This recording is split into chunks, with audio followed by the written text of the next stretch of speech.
Assalamualaikum warahmatullahi wabarakatuh. Perkenalkan, nama saya Salsabila, saya dari kelompok 6. Di sini kami akan membahas tentang isu etik dalam praktik keperawatan. Nah, sebelum ke materi, saya akan memperkenalkan dulu siapa saja sih anggota kelompok 6. Oke, berikut ini adalah nama-nama anggota dari kelompok 6. Nah, sebelum masuk ke materi isu etik dalam praktik keperawatan, saya akan menjelaskan dahulu apa itu etik. Nah, etik merupakan prinsip yang menyangkut benar dan salah, baik dan buruk dalam hubungan dengan orang lain. Nah, etik juga dapat digunakan untuk mendeskripsikan suatu pola atau cara hidup, sehingga etik merefleksikan sifat, prinsip, dan standar seseorang yang mempengaruhi perilaku profesional. Nah, selanjutnya langsung ke materi dari isu etik dalam praktik keperawatan. Nah, di sini kami akan menjelaskan dua isu etik dalam keperawatan, yaitu euthanasia dan aborsi, yang akan dibahas oleh teman saya. Perkenalkan, nama saya Intan Sari, saya dari kelompok 6. Saya akan menjelaskan tentang euthanasia. Euthanasia adalah tindakan mengakhiri hidup seseorang secara sengaja untuk menghilangkan penderitaannya. Euthanasia dapat dilakukan pada kasus tertentu, misalnya pada penderita penyakit mematikan yang tidak dapat disembuhkan, atau pada pasien yang merasa kesakitan dan kondisi medisnya tidak bisa diobati. Permintaan untuk euthanasia bisa dilakukan oleh pasien sendiri ataupun keluarga pasien. Euthanasia adalah prosedur yang secara etis tergolong rumit dan kompleks. Di satu sisi, tindakan ini mengakhiri penderitaan pasien, namun euthanasia juga mengakibatkan berakhirnya nyawa pasien. Selain kode etik kedokteran, ada banyak aspek yang dipertimbangkan dalam euthanasia, mulai dari kondisi kejiwaan atau psikologi pasien, keyakinan yang dianut pasien dan dokter, sehingga hukum yang berlaku di masing-masing negara. Perkenalkan, nama saya Gira Mansyah dari kelompok 6. Di sini saya akan menjelaskan jenis-jenis euthanasia. Yang pertama ada euthanasia pasif, adalah perbuatan menghentikan atau mencabut segala tindakan atau pengobatan yang sedang berlangsung untuk mempertahankan hidup pasien. Tindakan pada euthanasia pasif ini dilakukan secara sengaja dengan tidak lagi memberikan bantuan medis yang dapat memperpanjang hidup pasien, seperti tidak memberikan alat bantu hidup atau tidak memberikan obat-obatan penahan rasa sakit dan sebagainya.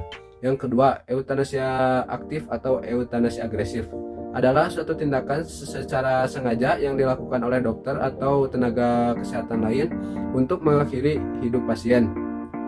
Euthanasia aktif menjabarkan kasus ketika suatu tindakan dilakukan dengan tujuan untuk menimbulkan kematian dengan secara sengaja melalui obat-obatan atau dengan cara lain sehingga pasien tersebut meninggal. Euthanasia aktif ini dapat pula dibedakan atas yang pertama, euthanasia aktif langsung atau direct adalah dilakukannya tindakan medis secara terarah yang diperhitungkan akan mengakhiri hidup pasien. Jenis euthanasia ini juga dikenal dengan nama mercy killing. Yang kedua, euthanasia aktif tidak langsung atau indirect adalah saat dokter tenaga kesehatan melakukan tindakan medis untuk meringankan penderitaan pasien. Namun mengetahui adanya risiko tersebut ditinjau dari permintaan atau pemberian izin. Euthanasia dibedakan atas yang ke-1, euthanasia sukarela atau volunteer. Euthanasia yang dilakukan oleh tenaga medis atas permintaan pasien itu sendiri. Permintaan pasien ini dilakukan dengan sadar atau dengan kata lain, permintaan pasien secara sadar dan berulang-ulang tanpa tekanan dari siapapun juga. Yang kedua, euthanasia tidak sukarela atau involunteer. Euthanasia yang dilakukan pada pasien yang sudah tidak sadar. Permintaannya biasanya dilakukan oleh keluarga pasien. Ini terjadi ketika individu tidak mampu untuk menyetujui karena faktor umur, ketidakmampuan fisik dan mental, kekurangan biaya, kasihan kepada penderita pasien dan lain sebagainya. Oke, di sini saya akan menjelaskan tentang aborsi. Apa sih aborsi? Nah, aborsi berasal dari bahasa Latin yaitu abortio. Ialah pengeluaran hasil konsepsi dari uretrus secara prematur pada umur di mana janin itu belum bisa hidup di luar kandungan pada umur 24 minggu. Nah, secara medis, aborsi berarti pengeluaran kandungan sebelum berumur 24 minggu dan mengakibatkan kematian. Sedangkan dalam pengertian moral dan hukum, aborsi berarti pengeluaran janin sejak adanya konsepsi sampai dengan kelahiran yang mengakibatkan kematian. Nah, di sini juga ada beberapa pengertian menurut para ahli. Yang pertama, menurut Esman, aborsi adalah terputusnya suatu kehamilan di mana fetus belum sanggup berdiri sendiri di luar uretrus. Sebelum sanggup Belum sanggup diartikan apabila fetus itu beratnya 400 sampai 1000 gram atau kehamilan kurang dari 28 minggu. Nah, di sini juga ada menurut Holmer, aborsi adalah terputusnya kehamilan sebelum minggu ke-16 di mana presentase belum selesai. Nah, yang ketiga ada menurut Dr. Boyke Dian Nugraha. Aborsi merupakan suatu perbuatan yang sangat keji, kecuali aborsi itu dilakukan karena pertimbangan-pertimbangan medis demi keselamatan jiwa sang ibu. Nama saya Amalia Nur Ajhar akan menjelaskan tentang faktor-faktor terjadinya aborsi, yaitu pertama, ada faktor ekonomi. Biasanya terjadi karena mereka merasa tidak akan mampu untuk membiayai dan menghidupi janinnya. Yang kedua, yaitu ada faktor sosial karena mereka merasa malu kepada keluarga dan tetangga ataupun orang lain merasa bahwa janin yang dikandungnya itu adalah aib. Yang ketiga ada tidak ingin memiliki anak. Terjadi karena biasanya remaja yang hamil di luar nikah karena takut mengganggu masa sekolahnya. Yang kelima ada korban pemerkosaan. Kasus ini terjadi karena tidak tahu siapa yang harus tanggung jawab. Jadi mereka memutuskan untuk aborsi untuk menyelamatkan masa depannya. Yang keenam ada takut karena tertular penyakit. Ada kasus seorang ibu yang mengidap suatu penyakit karena takut janinnya tertular, menjadikan ibu itu untuk aborsi agar anaknya nanti lahir tidak mempunyai penyakit yang sama. Padahal ini belum tentu jelas anaknya juga akan tertular.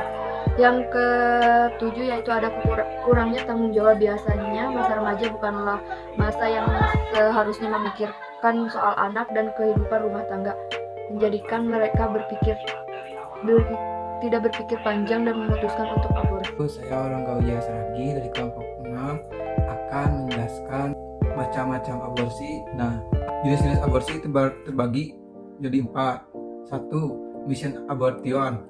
Pada kasus mission abortion, kematian janin terjadi tanpa adanya pengeluaran dari hasil konsepsi. Alasan mengapa janin meninggal tidak keluar masih belum jelas. Dan aborsi kedua yaitu abortus terapeutik. Abortus yang dilakukan pada usia kehamilan kurang dari 12 minggu atas pertimbangan kesehatan wanita, di mana apabila kehamilan itu dilanjutkan akan membahayakan dirinya. Dan jenis aborsi yang ketiga yaitu abortus septik, abortus spontan pada diikuti dengan komplikasi infeksi. Infeksi dapat terjadi akibat tindakan abortus yang tidak sesuai dengan prosedur, yang misalnya oleh dukun beranak.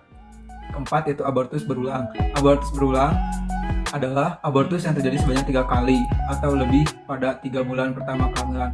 Abortus berulang primer terjadi pada wanita yang belum pernah memiliki anak yang hidup sebelumnya. Oke, sekian penjelasan materi dari kelompok 6. Terima kasih atas perhatiannya. Mohon maaf jika masih ada kekurangan atau kesalahan kata. Billahi taufiq wal hidayah. Wassalamualaikum warahmatullahi wabarakatuh.